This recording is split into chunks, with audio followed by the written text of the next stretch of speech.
अगर गोली बंदूक से फायर नहीं होती है तो क्या वह सटीक हो सकती है? अगर हथौड़ा ट्रिगर है तो कोई नहीं जानता कि गोली किस स्थिति में कहां उड़ेगी। अगर आप गोली को बैरल में डालकर हथौड़े से मारते हैं तो वह बैरल के साथ सीधी लाइन। बैरल में चीनी की लाइन है तो गोली चीनी की लाइन के साथ आगे बढ़ेगी, गोली की स्थिरता को और बेहतर बनाने के लिए। अगर आप हथौड़े को बारूद से बदल देते हैं तो सारकों बैटेन बासेगी ये नई दा नई बारूद गए मिके भटने पैदा होने वाली हाई प्रेशर गैस गोली को बैरल से तेजी से बाहर निकाल सकती है। लेकिन एक समस्या है, वह यह है कि गोला बारूद लोड करना बहुत मुश्किल होता है, जिससे बंदूक की फायरिंग स्पीड बहुत धीमी हो जाती है। बाद में इस आईईटी इंजीनियर ने एक खोल वाली फिक्स्ड गोली का सिर और ट्रिगर एक साथ जुड़े होते हैं और गोली का निचला हिस्सा फायरिंग पूरी कर सकता है। इससे भी बंदूक की लोडिंग और फायरिंग स्पीड में काफी सुधार हुआ।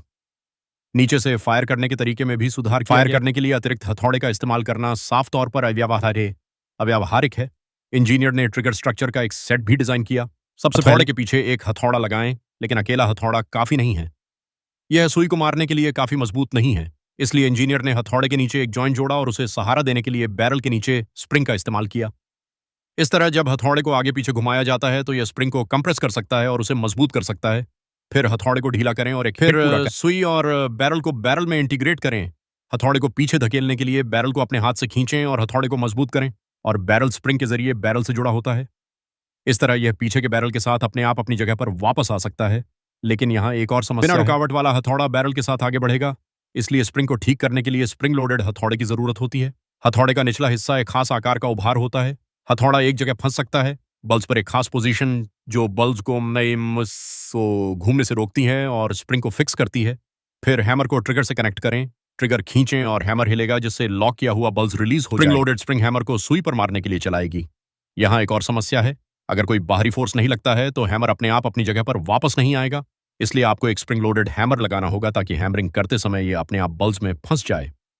अब जब ट्रिगर स्ट्रक्चर डिजाइन हो गया है तो यह तय करने का समय है कि गोलियों को कैसे मैगजीन के नीचे एक स्प्रिंग होती है जो गोली को अपने आप ऊपर धकेल सकती है, और मैगजीन के ऊपर एक क्लोजिंग डिजाइन होता है ताकि गोली स्प्रिंग से बाहर ना कर निकल जाए।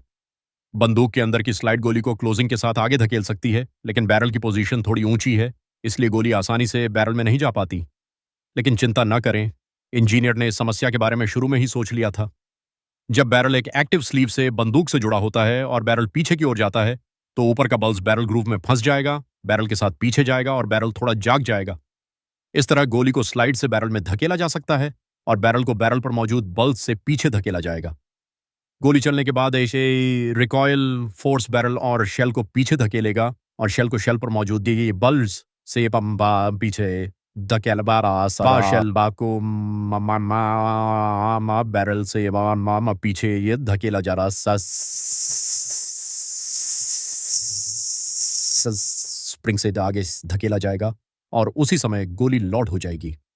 अगर आप ट्रिगर को हर समय पकड़े रहते हैं, हैमर रिसीवर से सीमित नहीं होगा और गोली बैरल के साथ लॉड होगी और गे गोली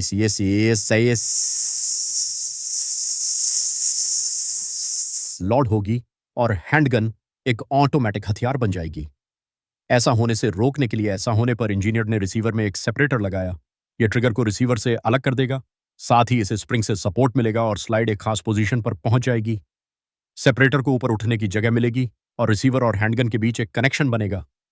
इस समय गोली चलाने के लिए ट्रिगर को नीचे खींचा जाएगा।